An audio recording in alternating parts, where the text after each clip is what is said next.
Good morning everyone. Audio clear है सबका?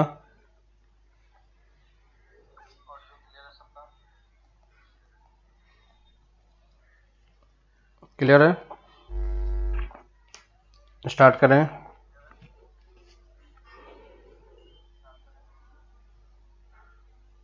ठीक है, ओके चलो।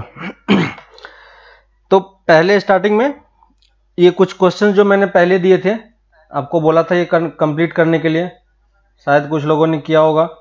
ठीक है, उसको बोला था कि मैं नेक्स्ट क्लास में डिस्कशन करा दूंगा। तो ये देखो, फर्स्ट वाला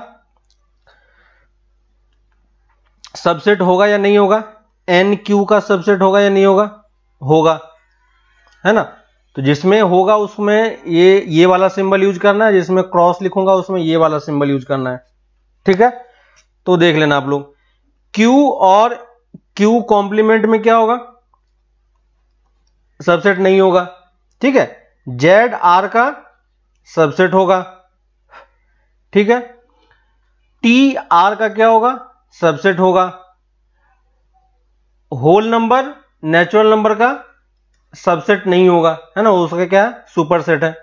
नेचुरल नंबर ये क्या है? Irrational number. तो नेचुरल नंबर इरेशनल नंबर का सबसेट नहीं है। ठीक है, किसी को डाउट इस वाले पार्ट में? किसी पार्ट में एक्सप्लेन करने की जरूरत है? सबका हो गया, समझ में आ रहा है ना? पहले हमने दिया था, ये मैक्सिमम सही होगा आप लोगों का।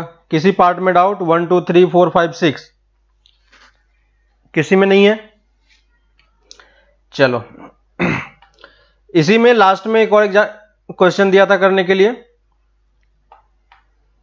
ये पावर सेट बनाने के लिए।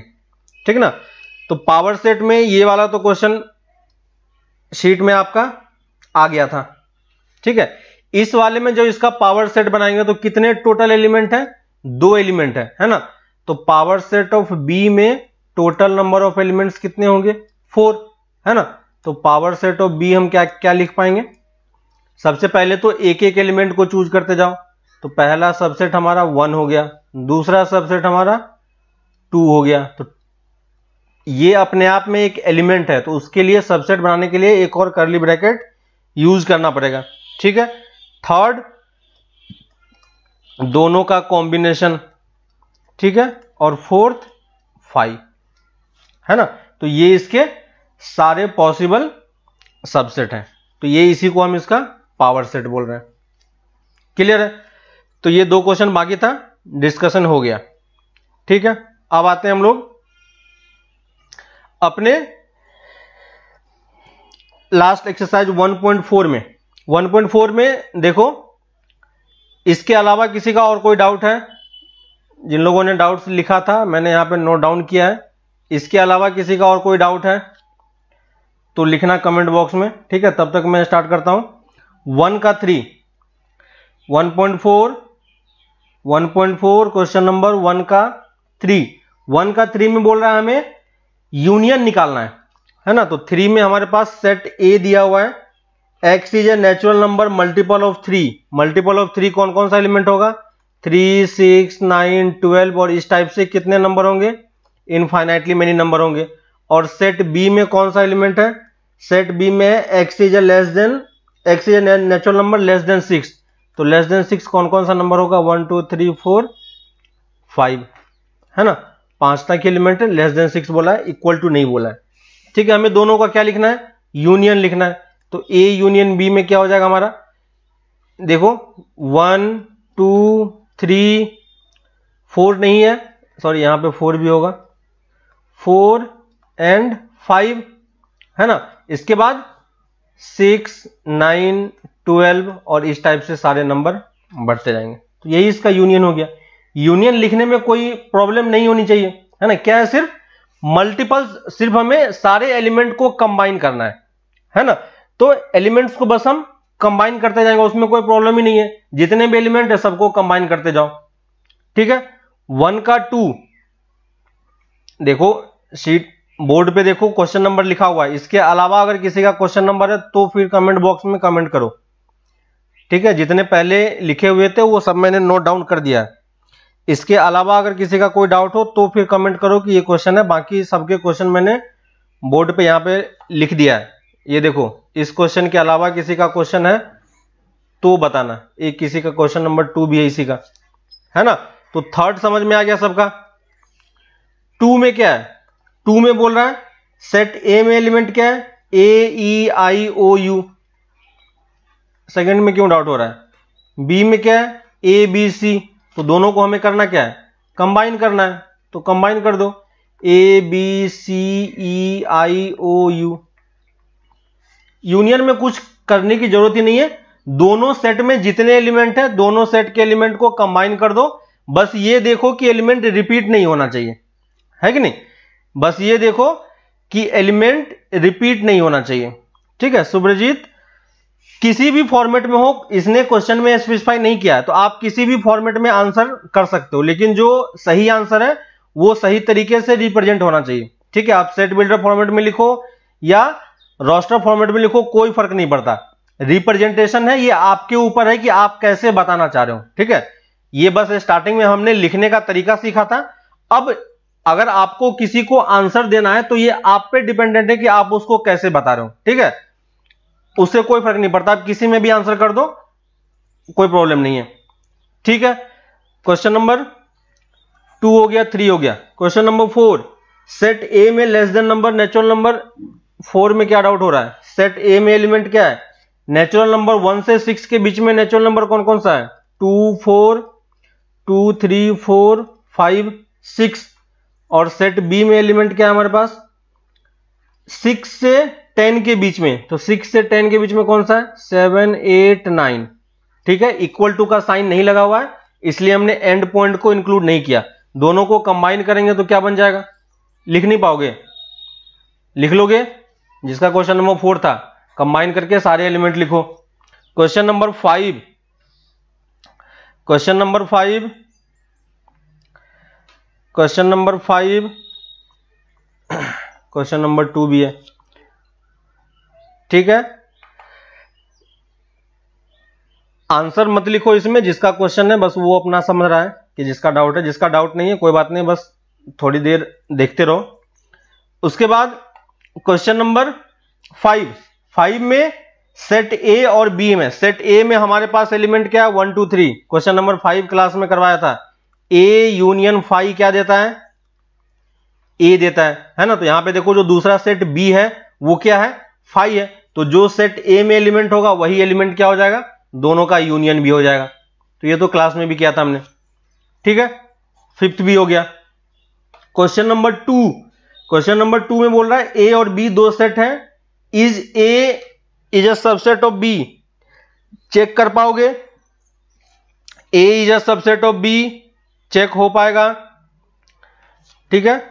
क्वेश्चन नंबर 2 देखो, सेट ए में हमारे पास क्या क्या एलिमेंट है, सेट ए में एलिमेंट है ए और बी।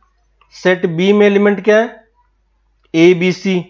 तो दोनों का यूनियन नहीं लिख सकते हैं, यूनियन में क्या है, एलिमेंट तो हमें यहां पे दिखाई दे रहा है, दोनों एलिमेंट को आप क्या करो, कंबाइन कर दो।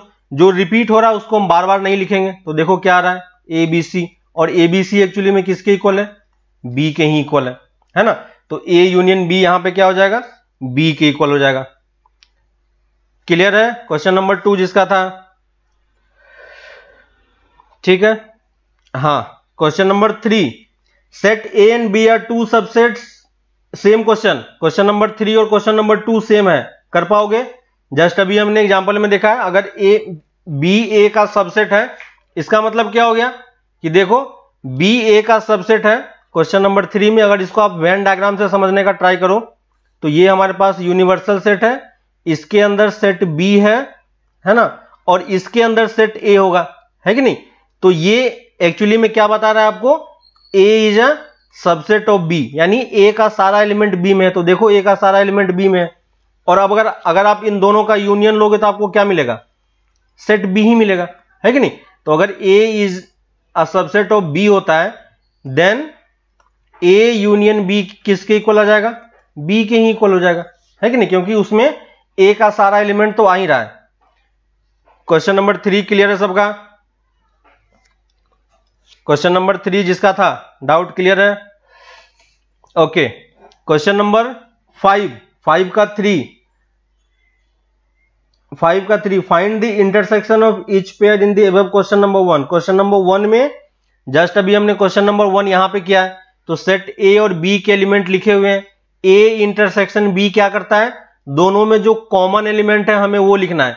तो देखो दोनों में कॉमन एलिमेंट क्या है, 1 इसमें है, इसमें नहीं है, 2 दोनों में कॉमन नहीं है, 3 कॉमन है, तो यहां पे 3 लिख लिया। और कोई कॉमन है क्या, नहीं है, तो फिर इसमें क्या डाउट है, ए इंटरसेक्शन बी में क्या करते हैं, दोनों में जो हमें ऐसे एलिमेंट को लिखना है जो दोनों में हो, ठीक है। तो एलिमेंट्स जब हमें साफ साफ दिखाई दे रहा है तो फिर कोई प्रॉब्लम नहीं होनी चाहिए। 5 का 3 जिसका है क्लियर है। Question number 7, set A B C D हमें दिया हुआ है, ए इंटरसेक्शन बी लिखना है। क्वेश्चन नंबर 7 में फिर क्या प्रॉब्लम हो रहा है, सेट ए के सारे एलिमेंट लिख सकते हो कि नहीं। क्वेश्चन नंबर 7, सेट ए के सारे एलिमेंट लिख लो। सेट ए में कौन कौन सा एलिमेंट है, सारे नेचुरल नंबर की बात बोल रहा है, तो ये सारे नेचुरल नंबर को हमने लिख दिया। सेट बी में कौन सा नंबर बोल रहा है, इवन नंबर, तो इवन नंबर कौन सा है, 2 4 6 8, ये हमने लिख दिया। सी सेट में कौन सा एलिमेंट है, x is a odd number, 1 3 5 7, है ना। तो जब भी आपको यूनियन इंटरसेक्शन लिखना हो तो आप क्या करो, सारे एलिमेंट्स को, सारे सेट्स को पहले रोस्टर फॉर्मेट में लिख लो, ठीक है। और डी में क्या बोल रहा है, x is a prime number, ठीक है। तो प्राइम नंबर कौन कौन सा प्राइम नंबर है, 2 है, 3 है, 5 7 11 13, है ना, 17 23 19 भी है ना, 23, इस टाइप से नंबर हमारा बढ़ते जा रहा है। अब सबका यूनियन इंटरसेक्शन निकालते जाओ, बस यही तो बोला है, सब में इंटरसेक्शन निकालने के लिए बोल रहा है। 7th हो जाएगा सबका, 7th जिसका डाउट था, क्लियर कर पाओगे या नहीं, कर पाओगे या नहीं, जिसका बफर कर रहा है थोड़ा सा स्लो देखो। क्वेश्चन नंबर 3 में वेन डायग्राम से कर सकते हैं क्या, क्वेश्चन नंबर 3 में क्या है, हाँ वेन डायग्राम हमने सीखा ही तो इसलिए है। अगर आपको कहीं पे प्रूफ करके बताना है तो आप वेन डायग्राम यूज कर सकते हो, कोई प्रॉब्लम नहीं है। वेन डायग्राम सीखने का मतलब क्या है, यहाँ पे जो कुछ भी सीख रहे हैं वो सबको हमें यूज करना है, तो वेन डायग्राम भी एक प्रूफ करने का तरीका होता है, ठीक है। तो इसको आप वेन डायग्राम से भी शो कर सकते हो, कोई प्रॉब्लम नहीं है, ठीक है। अप टू 7 और किसी को कोई डाउट, जिसका डाउट था सारा क्लियर हो गया यहाँ पे, ठीक है। चलो फिर हम इसी को आगे कंटिन्यू करते हैं। तो लास्ट क्लास में हमने ऑपरेशंस देख रहे थे, ऑपरेशंस ऑफ सेट्स, कि सेट्स में हम कौन कौन सा ऑपरेशन कर सकते हैं, ठीक है। तो हमने पहला ऑपरेशन देखा था क्या, ए यूनियन बी, और ए यूनियन बी का मतलब क्या होता है, x such that X is A element of A और X is element of B, ठीक है। और हमने वेन डायग्राम से बहुत सारे क्वेश्चन इसमें आपको करके बताया था। दूसरा ऑपरेशन था A intersection B, A intersection B में क्या करते हैं हम, x such that x belong to A and x belong to B, ठीक है। तो इसको भी हमने वेन डायग्राम से शो करके बताया था, ठीक है। तो ये देखो यूनियन वाले पार्ट में क्या होगा, ये यूनियन है, तो यूनियन में हमें दोनों को कंबाइन करके लिखना होगा, ठीक है। सेट्स कहीं भी हो फर्क नहीं पड़ता, आप दोनों को कंबाइन करके लिखो। और इंटरसेक्शन में दोनों का जो कॉमन पार्ट आपको दिखाई दे रहा हो, बस हमें उस कॉमन पार्ट को मार्क करना है। तो यहां पे देखो ये वाला कॉमन पार्ट है, ठीक है। तो ये 2 ऑपरेशन हमने लास्ट क्लास में देखे थे, ठीक है। इसी में एक और ऑपरेशन होता है, और ऑपरेशन नहीं, इसी की एक प्रॉपर्टी है जिसे हम बोलते हैं, है ना। तो ये हो गया, क्या हो गया, इंटरसेक्शन। इसी में होता है डिसजॉइंट सेट, ठीक है। तो नेक्स्ट लिख लो डिसजॉइंट सेट, डिसजॉइंट सेट। तो डिसजॉइंट सेट हम किसको बोलेंगे, if A intersection B equal to 5, then A and B are called disjoint set, है ना। Are called disjoint set. मतलब क्या हो गया? मतलब क्या हो गया कि सेट ए एंड बी में कुछ भी कॉमन नहीं होना चाहिए, है कि नहीं, है ना। और इसी को अगर आप दूसरे तरीके से लिखो तो क्या होगा? When two sets A and B has no common element, no common elements, then set A and B are called disjoint set, है ना। तो डिसजॉइंट मतलब क्या हो गया कि जब दो सेट में कुछ भी कॉमन नहीं हो, डिसजॉइंट सेट। ठीक है, जैसे एग्जांपल के थ्रू समझने का ट्राई करो कि अगर हमने एक सेट बनाया 1 2 3, ठीक है, और दूसरा सेट हमने लिया 4 5 6, ठीक है, और किसी ने हमसे बोला कि आप ये बताओ कि ए इंटरसेक्शन बी की वैल्यू कितनी है, तो हमें यहां पे दिखाई दे रहा है कि दोनों में कुछ भी एलिमेंट कॉमन नहीं है, तो हम इसको क्या बोलेंगे? इसमें 5 एलिमेंट है ना, और कोई भी एलिमेंट कॉमन नहीं है, इसलिए यहां पे आप डायरेक्टली क्या बोल सकते हो? A and B are disjoint set, है ना। तो डिसजॉइंट सेट हमेशा क्या होगा? दो सेट के बीच में रिलेशन होता है, ठीक है। दो सेट में अगर कुछ भी कॉमन नहीं होता है तो उन दोनों सेट को हम डिसजॉइंट सेट बोलते हैं, ठीक है। उस सेट को हम क्या बोलते हैं? डिसजॉइंट सेट बोलते हैं, ठीक है। तो ये एक नया टाइप का डेफिनेशन था, है ना। इसको आप वेन डायग्राम से शो नहीं कर पाओगे। अगर आपको शो करना है जिसका मतलब क्या हो गया, जैसे आपको डिसजॉइंट सेट शो करना है तो यानी दोनों में कुछ भी कॉमन नहीं होगा, यानी दो सेट किसी पॉइंट पे कट नहीं करेगा, है ना। तो अगर आपको शो करना है तो इस तरीके से आप शो कर सकते हो, है ना। और यहां पे हम कुछ भी मार्क नहीं कर पाएंगे क्योंकि दोनों में क्या है, तो अगर ऐसा कुछ फिगर बनता है तो ए एंड बी क्या कहलाएगा? A and B are disjoint set, है ना। सिंपल सा डेफिनेशन है डिसजॉइंट सेट का। तो ये हमने डिसजॉइंट सेट को डिफाइन किया, ठीक है। इसके बाद आते हैं नेक्स्ट ऑपरेशन है थर्ड टाइप का, जिसको हम बोल रहे हैं डिफरेंस ऑफ सेट, ठीक है। डिफरेंस ऑफ सेट यानी दो सेट को आप सबट्रैक्ट भी कर सकते हो, जैसे हमने नंबर्स के टर्म में किया था, है ना। तो डिफरेंस ऑफ सेट, लेकिन यहां पे डिफरेंस करने का मतलब ये नहीं होता है कि हम एक सेट में से दूसरे सेट को माइनस कर रहे हैं, है ना। तो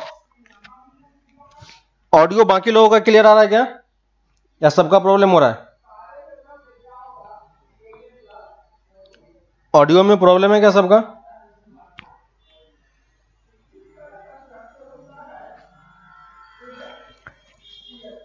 ऑडियो में प्रॉब्लम है क्या? ऑडियो में प्रॉब्लम है क्या?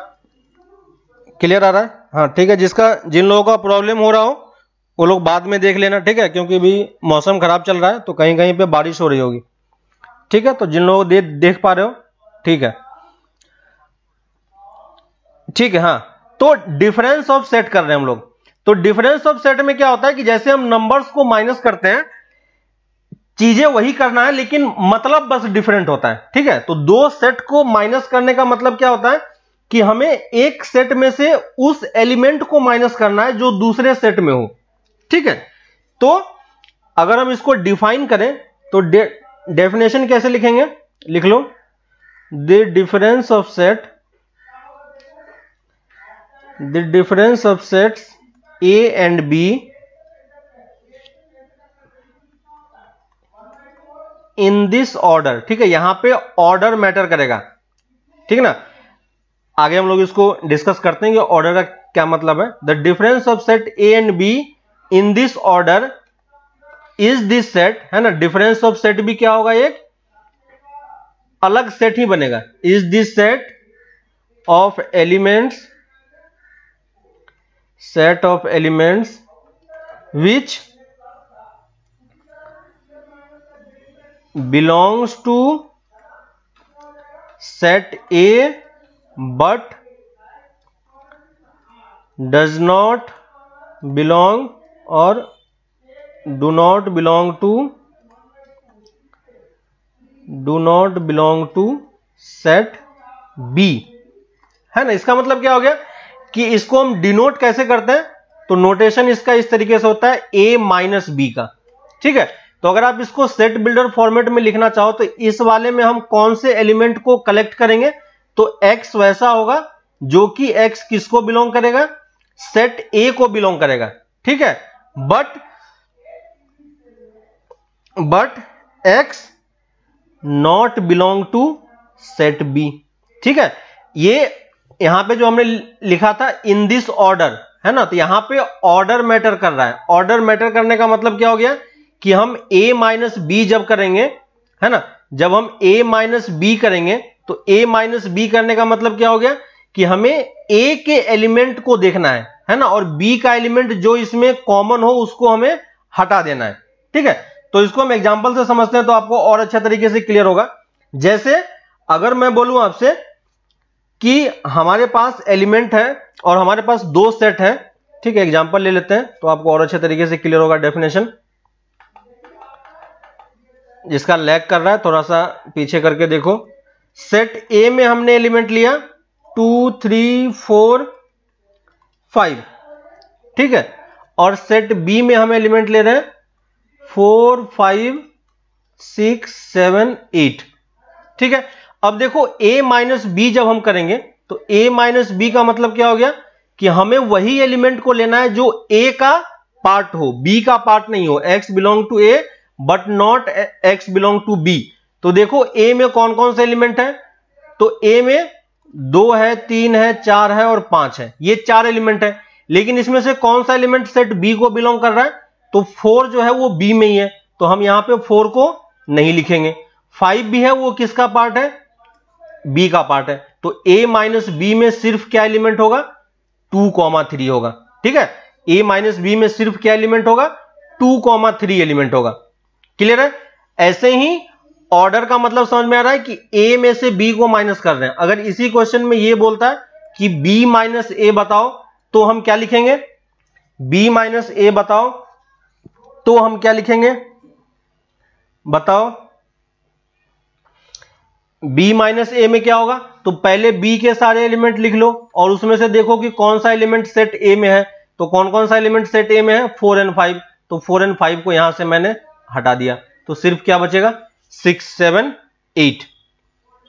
सही है, 6 7 8 सही है सबका, है ना। तो b माइनस ए का मतलब ये होता है, ठीक है। a यूनियन b और a इंटरसेक्शन b में हमने कॉम्यूटेटिव प्रॉपर्टी देखा था, याद होगा आपको, है ना। कॉम्यूटेटिव प्रॉपर्टी क्या बोलता है कि जैसे a यूनियन b होता है तो आप b यूनियन a भी लिख सकते हो, है ना। a इंटरसेक्शन b होता है तो आप b इंटरसेक्शन a भी लिख सकते हो। लेकिन क्या हम यहां पे a माइनस बी और b माइनस a को इक्वल कर सकते हैं, है ना। तो ये सेट जो है, डिफरेंस वाला जो ऑपरेशन है वो कॉम्यूटेटिव प्रॉपर्टी शो नहीं करता है ना। a माइनस बी वाला जो पार्ट है और डिफरेंस ऑफ सेट है वो कॉम्यूटेटिव प्रॉपर्टी शो नहीं करता है। क्लियर है ना, ये कॉम्यूटेटिव प्रॉपर्टी शो नहीं करता है। वेन डायग्राम रिप्रेजेंटेशन क्या होगा इसका, वेन डायग्राम रिप्रेजेंटेशन, तो अगर हम डिफरेंस वाले ऑपरेशन को वेन डायग्राम से डिनोट करना चाह रहे हैं, है ना, अगर हम डिफरेंस वाले ऑपरेशन को वेन डायग्राम से डिनोट करना चाह रहे हैं तो कैसे शो करेंगे। तो ये देखो हमारे पास एक यूनिवर्सल सेट होगा, हमारे पास एक यूनिवर्सल सेट होगा, यहां पे सेट A है, यहां पे सेट B है, ठीक है। ये सेट A है और ये सेट B है। A माइनस बी मतलब हमें वो एलिमेंट चूज करने जो सिर्फ A का पार्ट है। देखो इस वाले पार्ट में क्या है, आपका A और B दोनों है, ठीक है। तो इसको हमें क्या करना होगा, सिर्फ ये वाला पार्ट मार्क करेंगे। क्लियर है। तो ये क्या हो गया हमारा A माइनस बी। ऐसे ही B माइनस ए मार्क करो, B माइनस ए मार्क करो, कर पाओगे, B माइनस ए मार्क हम कर सकते हैं, है ना। कौन सा वाला पार्ट होगा, ये वाला सिर्फ पार्ट होगा, ठीक है। तो ये वाला पार्ट क्योंकि A में भी है इसलिए हम इसको मार्क नहीं कर रहे हैं। तो इस तरीके से आप A माइनस बी और बी माइनस ए को क्या कर सकते हो, रिप्रेजेंट कर सकते हो अलग अलग पार्ट में। ठीक है, अब देखो कि अगर मैं दो सेट ले रहा हूं ए और बी, ठीक है, मैं दो सेट ले रहा हूं ए और बी, मैं यहां पे एक डायग्राम ड्रॉ कर रहा हूं, आप लोग भी ड्रॉ करो ये वाला पार्ट। ठीक है, ए और बी, यहां पे मैं तीन डिफरेंट टाइप से डिनोट कर रहा हूं नोटेशन को। ये मैंने एक ये वाला पार्ट मार्क किया, ठीक है, एक ये वाला पार्ट मार्क किया। तो दो सेट जब एक सेट में है और एक मैं इस तरीके से मार्क कर रहा हूं, ठीक है, तो आपको तीनों में डिफरेंस समझ में आएगा कि मैं क्या बताना चाह रहा हूं। ठीक है, ये वाला पार्ट को हम क्या बोल सकते हैं, ए माइनस बी, है कि नहीं। इस वाले पार्ट को हम क्या बोल सकते हैं, बी माइनस ए, और इस बीच वाले पार्ट को हम क्या बोल सकते हैं, ए इंटरसेक्शन बी। याद होगा आपको, ये तीनों नोटेशन हमने लिखे थे। और अगर कोई आपसे ये पूछता है कि ये बताओ A minus B intersection B minus A कितना होगा, तो क्या बताओगे, A minus B intersection A intersection B क्या होगा, बी माइनस ए। इस तीनों का आंसर बताओ, B minus A intersection A intersection B क्या होगा, लिख पाएंगे। ये तीनों क्वेश्चन समझ में आया कि मैंने क्या किया, बस इस एक्सप्रेशन को नहीं समझना है, ये जो रिप्रेजेंट कर रहा है ना वेन डायग्राम से, इसलिए क्वेश्चन करना थोड़ा सा क्या हो जाता है, इजी हो जाता है। कि जो एक्सप्रेशन मैथमेटिकल एक्सप्रेशन है, जो मैथमेटिकल एक्सप्रेशन है वो सब क्या हो जाता है, देखने में थोड़ा सा टफ लगता है, लेकिन अगर आप इसको वेन डायग्राम में डिनोट करोगे तो ये सब वैल्यू क्या आपको दिखेगी कि सब में कोई भी एलिमेंट कॉमन नहीं है ना। इसका मतलब a minus B, A intersection B and B minus A are disjoint set. ठीक है, ये क्या है, डिसजॉइंट सेट है। ठीक है, और ये डिसजॉइंट वाला चीज याद रखना, आपको कैलकुलेशन में क्या होगा, इजी होगा। ठीक है,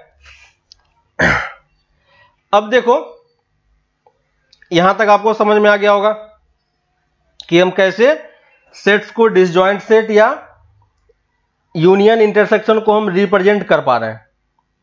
ठीक है, अब मैं कुछ फिगर ड्रॉ करता हूं, आप मार्क करके बताना क्या होगा वेन डायग्राम से।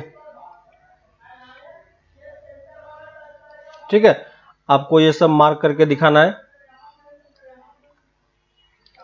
ये set A B C,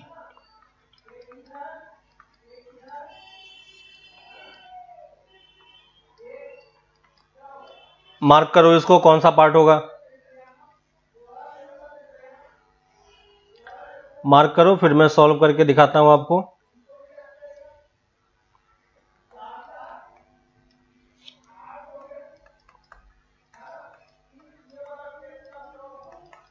mark करो सेट्स को, रीजन को मार्क करो कि ये जो रीजन है वो कौन सा पार्ट शो कर रहा है,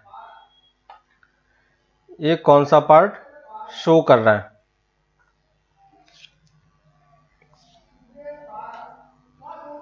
ठीक है, आप क्वेश्चन करके आगे बढ़ते जाओ, मैं फिर जब सॉल्व करूंगा तो आप आंसर मैच करा के देखना कि सही आ रहा है या नहीं।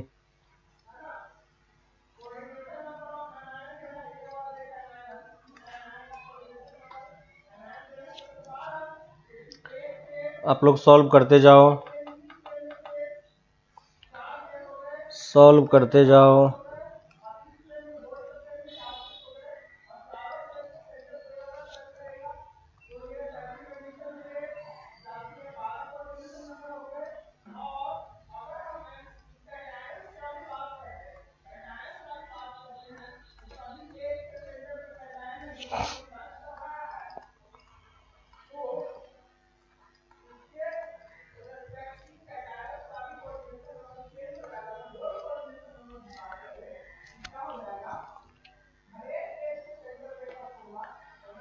फर्स्ट वाला a minus B union B minus B intersection C. ठीक है, तो a माइनस बी पहले मार्क करो, तो a माइनस बी कौन सा वाला पार्ट होगा, ये वाला पार्ट देखो, a माइनस बी ये वाला हो गया, और b इंटरसेक्शन c कौन सा वाला पार्ट हो गया, ये वाला, है ना। तो फाइनल हमें दोनों का यूनियन लेना है, तो हमने दोनों का यूनियन ले लिया, ठीक है। a माइनस बी और b minus A minus B minus A, ठीक है, मैच कराते जाओ। a intersection b union c, a intersection b, ये तो इजी है, यूनियन c, ठीक है। यूनियन में आपको सबको कंबाइन करना है। a माइनस बी, तो पहले a माइनस बी मार्क करो, तो ये हमारा a माइनस बी हो गया। b माइनस सी मार्क करो,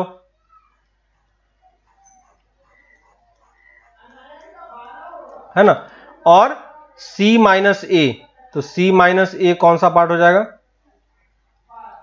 c माइनस ए ये वाला पार्ट।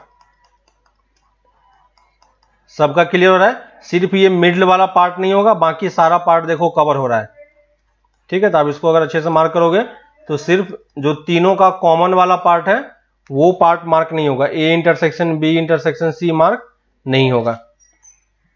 क्लियर है यहां तक सबका, ये सबका क्लियर हो गया है, सबका मैच कर रहा है, सबका मैच कर रहा है। किसी को कोई डाउट इसमें, किसी पार्ट में,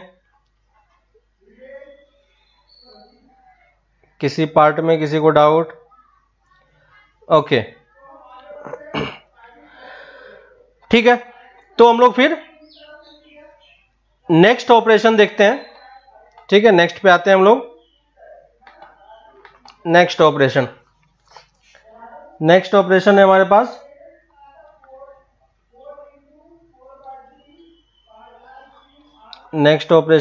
पास क्लियर है सबका, किसी को डाउट नहीं है, ओके, वेरी गुड।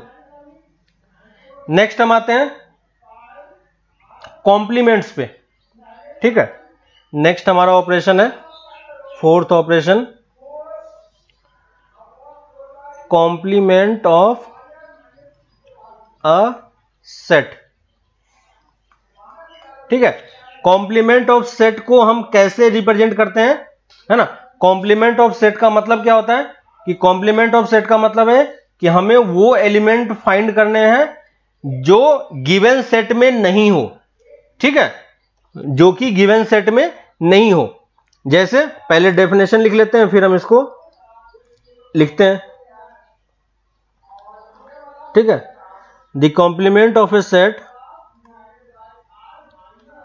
लिख लो definition, the complement of a set is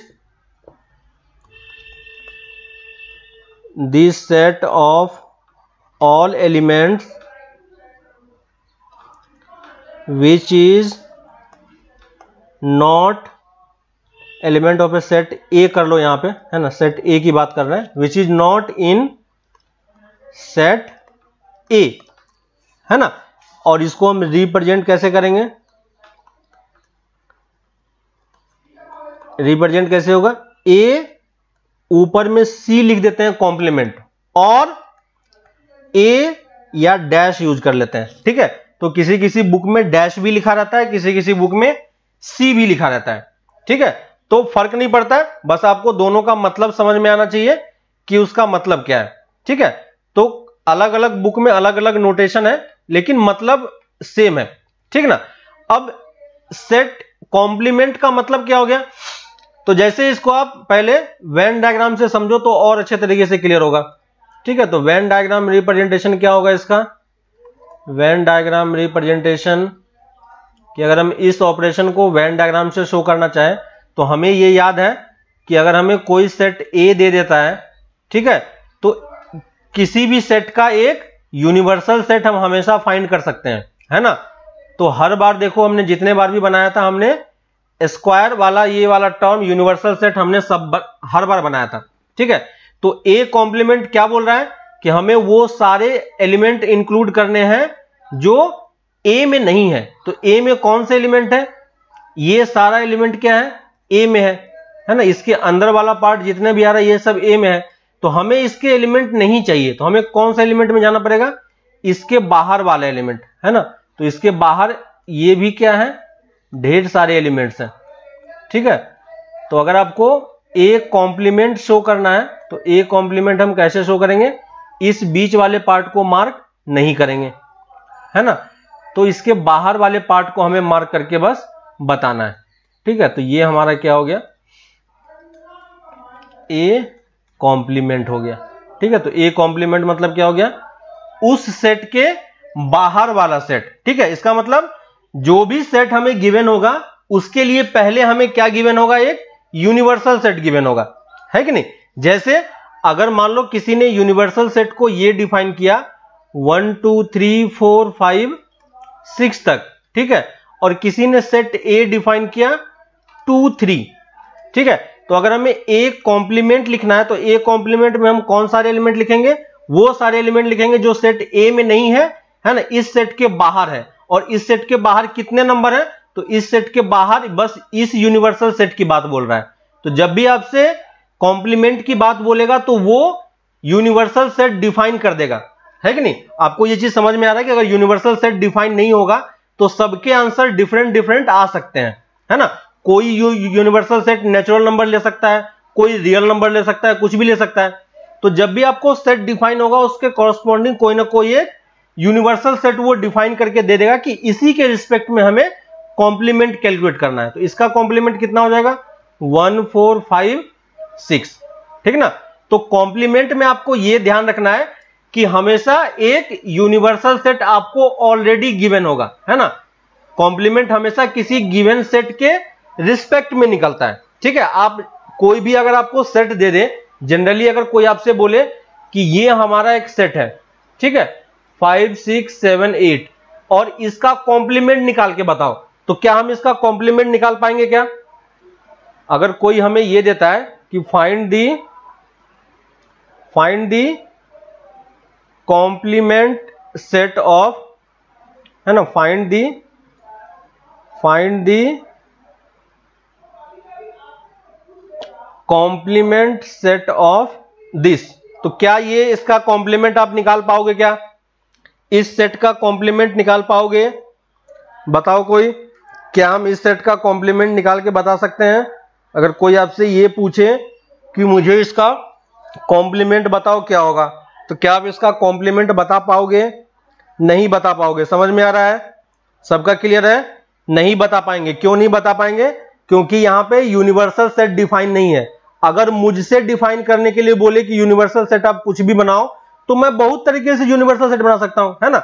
मैं कुछ और बना सकता हूं, मैं ये यूनिवर्सल सेट मैंने ये बना लिया 1 से लेके 9 तक, किसी ने यूनिवर्सल सेट 1 से लेके 100 तक बनाया, है ना, किसी ने यूनिवर्सल सेट पूरा नेचुरल नंबर ले लिया। तो सबके केस में इसका कॉम्प्लीमेंट क्या होगा, अलग अलग आएगा, है कि नहीं। तो कॉम्प्लीमेंट हमेशा क्या होता है, यूनिवर्सल सेट के रिस्पेक्ट में डिफाइन होता है, ठीक है। तो ये पॉइंट बना के आप लिख लो, complement of a set is complement of a set is define with respect to a given universal set, ठीक ना, with respect to a given universal set, ठीक है। तो अगर वो आपसे कॉम्प्लीमेंट पूछ रहा है तो वो ऑलरेडी आपको एक यूनिवर्सल सेट डिफाइन करके दे देगा कि ये इसका कॉम्प्लीमेंट है, ये इसका यूनिवर्सल सेट है, इसके रिस्पेक्ट में आप निकाल के बताओ, है ना। तो ये चीज हमें यहां पे समझनी चाहिए, ठीक है। अब बताओ कि अगर हम किसी भी सेट का 2 बार कॉम्प्लीमेंट ले लेंगे तो फिर हम कहां पहुंच जाएंगे, ठीक है। और प्रॉपर्टी लिखते हैं, आप प्रॉपर्टी ये सब बताओ, ऑलरेडी आप कर चुके होगे, देखो आप प्रॉपर्टी ये समझ पा रहे हो कि नहीं, लिख लो properties of complements, properties of complements, ठीक है।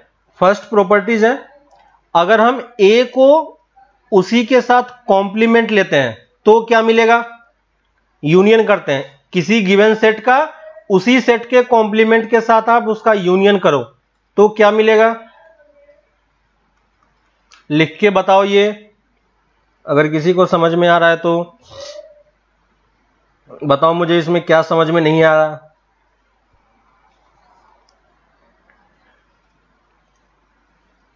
A complement of complement,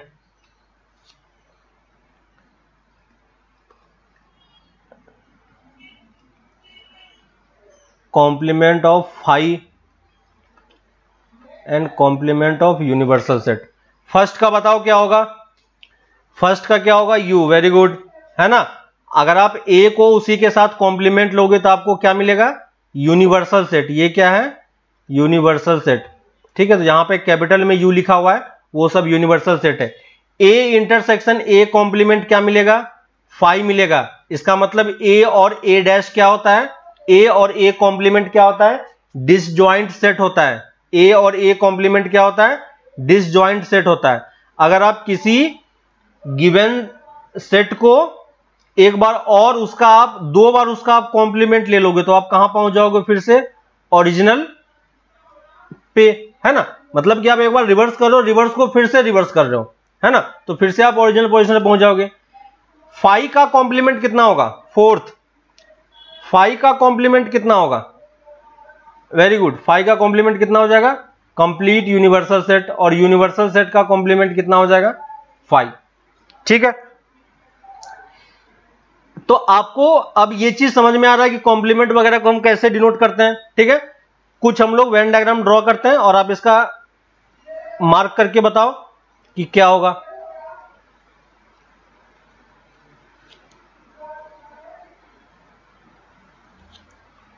A intersection B complement,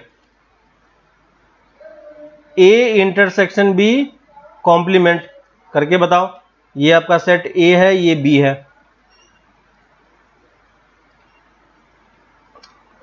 ए है और ये बी है। ए इंटरसेक्शन बी कॉम्प्लीमेंट करके बताओ, ए यूनियन बी कॉम्प्लीमेंट करके बताओ।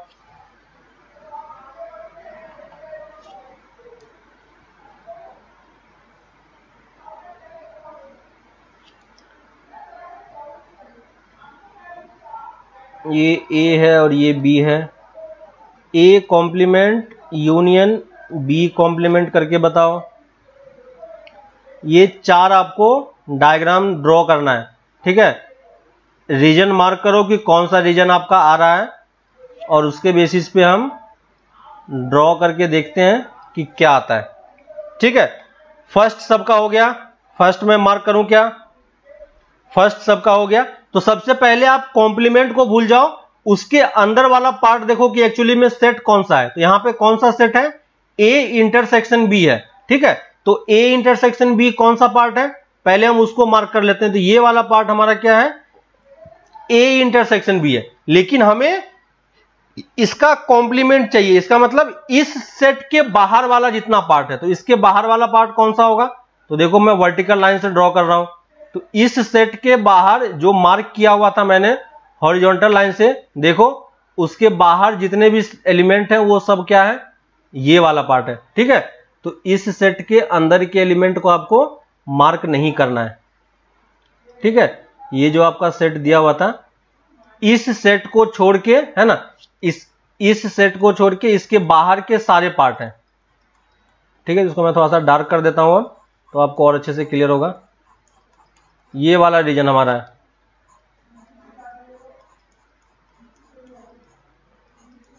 फर्स्ट वाला सबका सही हुआ क्या, फर्स्ट वाला सबको समझ में आ रहा है। सिर्फ बीच वाला रीजन नहीं है हमारे पास, बाकी सारा रीजन है, ठीक है। जो इंटरसेक्शन वाला पार्ट था सबको ये समझ में आ रहा होगा, क्लियर है। किसी को डाउट, फर्स्ट में किसी को डाउट, ए इंटरसेक्शन बी का कॉम्प्लीमेंट कैसे ड्रॉ किया। दूसरी चीज, सेकंड वाला पार्ट, ए यूनियन बी का कॉम्प्लीमेंट। तो पहले ए यूनियन बी आप मार्क करोगे, तो ए यूनियन बी कौन सा पार्ट है, उसको मैं हॉरिजॉन्टल लाइन से मार्क कर रहा हूं, ठीक है। जो आपका ए यूनियन बी है वो किसको, उसको हम कैसे मार्क कर रहे हैं, हॉरिजॉन्टल लाइन से मार्क कर रहे हैं। देखो ये ए यूनियन बी है, लेकिन हमें क्या चाहिए, ए यूनियन बी का कॉम्प्लीमेंट। तो इसका कॉम्प्लीमेंट क्या होगा, इसके कॉम्प्लीमेंट को मैं वर्टिकल लाइन से मार्क कर रहा हूं, ठीक है, ये देखो इसको छोड़ के बाकी जितने भी पार्ट हैं वो सब हमारा क्या है, रीजन है, ठीक ना। ये देखो ये हमारा रीजन है, यानी जो आप फाइनल आंसर करोगे तो फाइनल आंसर क्या होगा, इस बीच वाले पार्ट को आप नहीं लिखोगे, ठीक है, बीच वाले पार्ट को आप नहीं लिखोगे, और ये रीजन हो गया, इसके बाहर वाला जितना रीजन है। 1 और 2 सबका सही आ रहा है, 1 और 2 सबका सही आ रहा है, क्लियर है, सही। थर्ड करो, थर्ड बताओ, थर्ड का क्या होगा। थर्ड में A complement union B complement, ठीक है। तो सबसे पहले हम ए कॉम्प्लीमेंट फॉर्म कर रहा हूं, ठीक है। तो ए कॉम्प्लीमेंट को मैं हॉरिजॉन्टल लाइन से डिनोट कर रहा हूं, यहां पे मैं साइड में लिख दे रहा हूं, ए कॉम्प्लीमेंट मेरा कैसा होगा, इस लाइन से डिनोट होगा, और बी कॉम्प्लीमेंट मेरा क्या होगा, वर्टिकल लाइन से डिनोट होगा, ठीक है। तो देखो ए कॉम्प्लीमेंट क्या होगा, तो ए को छोड़ के ए के बाहर के जितने भी पार्ट हैं, ठीक है, ए को छोड़ के ए के बाहर जितने भी पार्ट हैं वो सब क्या होगा, इसका कॉम्प्लीमेंट होगा। तो देखो ए को छोड़ के मैंने बी, ए के बाहर जितने भी पार्ट थे सबको मैंने मार्क कर दिया, क्लियर है। अब मैं आ रहा हूं बी कॉम्प्लीमेंट पे, बी कॉम्प्लीमेंट को मैं वर्टिकल लाइन से डिनोट कर रहा हूं। तो बी कॉम्प्लीमेंट कौन सा वाला पार्ट होगा, बी को छोड़ के बाहर वाले जितने होंगे, ठीक है, बी को छोड़ के बाहर वाले जितने पार्ट होंगे। तो देखो बी को छोड़ के बाहर वाले कितने पार्ट होंगे, ये वाला पार्ट है, क्लियर है। अब देखो A complement union B complement actually में कौन सा रीजन आ रहा है, तो यूनियन हम कर रहे हैं, इसका मतलब कहीं भी अगर आपको एक भी लाइन दिखाई दे रहा है वो हमारा पार्ट होगा, है कि नहीं, जो हमारा वो, क्योंकि हम यहां पे यूनियन कर रहे हैं, है कि नहीं। यूनियन मतलब क्या होता है कि आइदर ए और बी दोनों में से कोई भी एक आता है तो वो क्या हो जाएगा, हमारा पार्ट हो जाएगा, ठीक है। तो यानी जो हमारा रीजन इसमें नहीं है वो कौन सा रीजन है, ये वाला रीजन हमारा नहीं है, इसको छोड़ के बाकी सारा पार्ट हमारा क्या है, रीजन आंसर में होगा, है ना। तो इस बीच वाले पार्ट को छोड़ के आपका सारा आंसर इस वाले पार्ट में होगा, क्लियर है सबको। थर्ड वाला सबका क्लियर हो गया, ये हो गया फर्स्ट, ये सेकेंड, ये थर्ड। फोर्थ देखो, फोर्थ में A complement intersection B complement, है ना, यानी यहां पे हम इंटरसेक्शन लिख रहे हैं, फिर से मैं ए डैश को हॉरिजॉन्टल और बी डैश को वर्टिकल लाइन से डिनोट करूंगा। तो ए डैश का कॉम्प्लीमेंट क्या होगा, ये हॉरिजॉन्टल लाइन से मैंने डिनोट किया, ठीक है। और क्योंकि हम यहां पे इंटरसेक्शन ले रहे हैं तो हमें वो वाला रीजन मार्क करना होगा जहां पे दोनों लाइन कट कर रहा होगा, ठीक है, जहां पे दोनों लाइन कट कर रहा होगा, ये वाला पार्ट हो गया ए कॉम्प्लीमेंट का। बी कॉम्प्लीमेंट को मैं वर्टिकल लाइन से डिनोट कर रहा हूं, तो ये हमारा हो गया बी कॉम्प्लीमेंट, ठीक है, ये हमारा हो गया बी कॉम्प्लीमेंट। लेकिन जब हम आंसर करेंगे तो आंसर में कौन सा रीजन लेंगे, वो रीजन लेंगे जो जहां पे दोनों लाइन कट कर रहा हो, ठीक है, कोई एक लाइन कट नहीं कर रहा हो, इंटरसेक्शन है, इसका मतलब दिस एंड दिस, है ना, जहां पे दोनों लाइन कट कर रहा हो वो हमारा रीजन होगा। तो दोनों लाइन कहां कहां कट कर रहा है, देखो दोनों लाइन कहां कहां कट कर रहा है, इस रीजन में सिर्फ एक ही लाइन कट कर रहा है ना, इस रीजन में देखो एक ही लाइन कट कर रहा है, ठीक है। इसको छोड़ के बाकी सब जगह पे कितने लाइन कट कर रहे हैं, 2 लाइन कट कर रहे हैं। तो जो हमारा फाइनल आंसर होगा वो कौन सा रीजन होगा, ये वाला रीजन होगा, क्लियर है। तो मार्किंग समझ में आ रहा है कि हम कैसे कर रहे हैं, है ना। डिफरेंशिएट करने के लिए आप हॉरिजॉन्टल वर्टिकल या इस टाइप से लाइंस को लेके आप देख पाओगे कि कैसे हो रहा है, ठीक है। अब आप फिगर में देखो कि जो आपने ड्रॉ किया है उसमें 1 और 3 का एक्चुअली में फिगर क्या है, सेम है, दोनों का वेन डायग्राम सेम है। वेन डायग्राम सेम है इसका मतलब दोनों सेट क्या है, इक्वल है, ठीक है। तो ए इंटरसेक्शन बी कॉम्प्लीमेंट किसके इक्वल होगा, A complement union B complement, ठीक है। इस कॉम्प्लीमेंट को अगर आप अंदर लेके जाओगे तो ये वाला साइन, इंटरसेक्शन वाला साइन यूनियन में चेंज हो जाएगा, ठीक है। और देखो सेकेंड किसके इक्वल है, फोर्थ के इक्वल है, यानी आप ए यूनियन बी का कॉम्प्लीमेंट लोगे, है ना, तो अगर आप अलग अलग ब्रेक करोगे तो ए इंटरसेक्शन बी कॉम्प्लीमेंट हो जाएगा, क्लियर है। तो ये दो इंपॉर्टेंट प्रॉपर्टी है, इसको हम क्या बोलते हैं, ये लिख लो, ठीक है। और ये चीज आगे काफी जगह पे यूज होगा, इसको हम क्या बोलते हैं, डी मॉर्गन्स लॉ, ठीक है। ये क्या होता है, डी मॉर्गन्स लॉ, ठीक है। ये सब ये इंपॉर्टेंट प्रॉपर्टी है, बहुत ही ज्यादा इंपॉर्टेंट है, ठीक है। तो इसको आप ध्यान रखना, क्योंकि जब हम आगे पढ़ेंगे प्रोबेबिलिटी वगैरह तो वहां पे ये सब प्रॉपर्टी काफी यूज होता है, ठीक है। तो इसको हम बोलते हैं D Morgan's law. D Morgan's law को अगर कोई प्रूफ पूछता है क्या होगा, तो हमें क्या करना समझ में आ रहा है, आप लेफ्ट हैंड साइड का वेन डायग्राम बना के शो करो, राइट हैंड साइड का वेन डायग्राम बना के शो करो और दिखा दो कि ये दोनों क्या है, इक्वल है। सेम उसी तरीके से आप इसको भी इक्वल प्रूफ कर सकते हो। तो अगर आपको कहीं भी ये चीज दिखाई पड़े कि आपको कोई सेट्स को प्रूफ करना है कि ये इसके इक्वल होता है, ठीक है, सेट्स के टर्म में, तो आप हमारे पास वेन डायग्राम भी एक मेथड है उस चीज को सॉल्व करने का, ठीक ना। तो वेन डायग्राम से भी आप उस चीज को सॉल्व करके शो कर सकते हो कि ये इसका आंसर है और वो आंसर सही माना जाएगा। क्लियर है। तो हमने सेट्स के जितने इंपॉर्टेंट ऑपरेशंस थे वो सारे ऑपरेशंस हमने देख लिए कि किस किस सेट्स में हम काम, किस किस टाइप के ऑपरेशन हम कर सकते हैं, ठीक है। वैसे ही एक और टाइप का नोटेशन होता है, ठीक है, उसको मैं ऑपरेशन नहीं बोलूंगा, ठीक है, क्योंकि वो ऑपरेशन जो बेसिक ऑपरेशन है बस वही उसी का एक्स्ट्रा पार्ट है, तो उसको ऑपरेशन नहीं बोल रहे हैं, उसको मैं बस एक अलग पार्ट से डिनोट कर रहा हूं, नोट बना के मैं लिख दे रहा हूं, आप भी लिखो इसको, जिसको हम बोलते हैं symmetric difference of two set, ठीक है।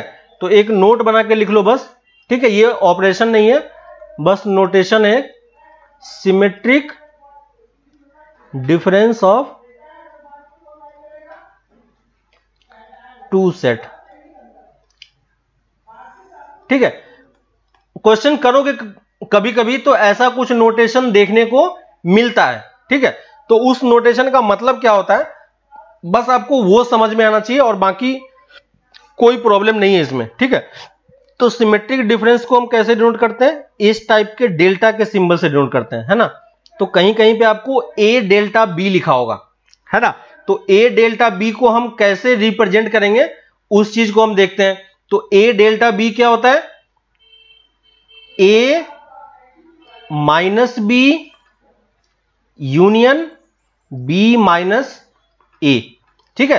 तो ये डेल्टा का डेफिनेशन होता है, ठीक है। ये जो सिंबल होता है इस सिंबल को हम डेल्टा पढ़ते हैं, ठीक है। तो अगर आपको पढ़ना है तो आप इसको डेल्टा के तरीके से पढ़ सकते हो। तो ए डेल्टा बी अगर सेट्स के टर्म में लिखा रहा है तो इसको सॉल्व करने का तरीका क्या है कि आप ए माइनस बी कैलकुलेट करो, बी माइनस ए कैलकुलेट करो और दोनों का यूनियन ले लो, ठीक ना। जैसे हमने अभी वेन डायग्राम में शो किया था, तो अगर आपसे कोई ए डेल्टा बी को वेन डायग्राम में शो करने के लिए बोलता है तो हम कौन सा रीजन मार्क करेंगे, ए माइनस बी ये वाला पार्ट हो गया, ठीक है, और बी माइनस ए ये वाला पार्ट हो गया, ठीक है। अगर इसी चीज को आपको सेट बिल्डर फॉर्मेट में लिखना है तो सेट बिल्डर फॉर्मेट में कैसे लिखा जा सकता है, x such that x not belong to A intersection B. देखो एक्स कौन सा पार्ट है जो सेट ए और बी के में लाई नहीं कर रहा है कि नहीं, है ना। X not belong to A intersection B और यहां पे साइड में अब लिखना होगा set A belongs to A and x belong to B. तो सेट ए एक्स जो है वो ए और बी के बीच में तो लाई करना चाहिए लेकिन इंटरसेक्शन में लाई नहीं करना चाहिए, है ना। तो बस नोटेशन है, अगर ऐसा कभी आपको कहीं पे दिख जाता है किसी क्वेश्चन में, है ना, असाइनमेंट वगैरह मिलेगा वहां पे, तो आपको शायद कहीं किसी क्वेश्चन में ये चीजें दिख जाएगा, ठीक है। तो दिख जाएगा तो हम इसको इस तरीके से सॉल्व कर पाएंगे, ठीक है। तो यहां तक हो गया हमारा सारा ऑपरेशंस वगैरह जितने थे सेट्स के टर्म में, वो सब हमने देख लिया कि कौन कौन से ऑपरेशंस हम कर सकते हैं, ठीक है। क्लियर है यहां तक सबका, ठीक है।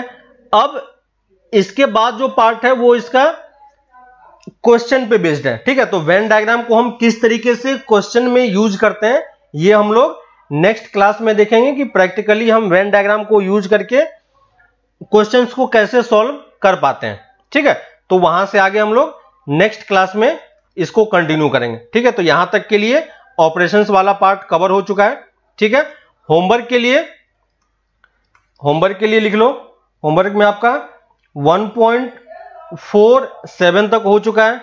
ठीक है, तो एक्सरसाइज 1.4 कंप्लीट कर लेना आप लोग। ठीक है, 3-4 क्वेश्चन और है, कंप्लीट हो जाएगा। और एक्सरसाइज 1.5 में भी 6-7 क्वेश्चन है, आप ट्राई करना। ठीक है, कोई प्रॉब्लम हो तो बताना, है ना। तो ये सेट भी आप क्या कर सकते हो, कंप्लीट कर सकते हो। लेकिन हम लोग नेक्स्ट क्लास में अगर बाकी सब्जेक्ट में भी आपको होमवर्क मिल रहा होगा, ठीक है, तो हम इसको क्वेश्चन नंबर 1 से लेके क्वेश्चन नंबर 3 तक बस डिस्कस करेंगे। ठीक है, लेकिन आपको करना चाहो तो आप इजीली कर सकते हो। ठीक है, एक्सरसाइज 1.5 भी आप कंप्लीट कर सकते हो, वो भी आपका कंप्लीट हो चुका है। लेकिन हम लोग डिस्कस जब क्लास में करेंगे तो 1 से 3 तक करेंगे। ठीक है, अगर किसी को लगे कि किसी और में होमवर्क है तो आप वो भी कंप्लीट करो। ठीक है, वो भी कंप्लीट करना जरूरी है, तो उसको भी कंप्लीट करना है। पहले 1 से 3 तक कंप्लीट कर लो, फिर बाकी सब्जेक्ट को पढ़ो, फिर अगर टाइम बचता है तो इसको आप आगे कंटिन्यू कर सकते हो। ठीक है, क्लास के बाद आपको शीट एक मिल जाएगा। ठीक है, सेट्स का शीट मिलेगा जिसमें क्वेश्चंस बहुत सारे हैं। ठीक है, तो हमें बहुत सारे क्वेश्चन नहीं करने हैं, जितना धीरे धीरे करके हमें सारे क्वेश्चंस को कंप्लीट करना है।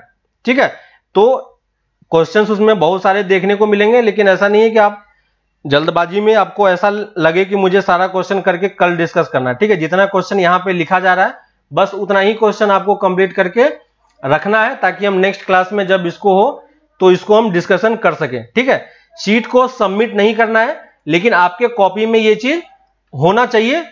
मैं इसी तरीके से क्वेश्चन डिस्कस कराऊंगा, एक एक क्वेश्चन जिसको किसी में भी डाउट हो वो उस डाउट को पूछ सकते हो यहाँ पे। ठीक है, तो उसको हम लोग डिस्कस कर लेंगे। हाफिजुल समझ में आ गया, A delta B in set builder form. ठीक है, तो ये होमवर्क है, आप ट्राई करना। ठीक है, इसमें आपके पास 3-4 क्वेश्चन यहां पे है, 3 to 4 क्वेश्चन, 3 क्वेश्चन यहां पे मिले और 5 क्वेश्चन यहां पे है। ठीक है, कल आपका छुट्टी भी है, कल परसों में तो आराम से कंप्लीट हो जाएगा। ठीक है, किसी में टाइम लगे तो बता देना, हम उसको नेक्स्ट क्लास के लिए आगे छोड़ देंगे कि आगे आप उसको कंप्लीट कर पाओ। ठीक है, तो फिलहाल के लिए हम लोग यहां पे रखते हैं, नेक्स्ट क्लास आपका मंडे को होगा। ठीक है, चलो तो यहां पे हम अब लेक्चर को खत्म कर रहे हैं, फिर हम लोग मिलते हैं मंडे को। ये सब चीज आप लोग कंप्लीट करके रखो। ठीक है, चलो बाय।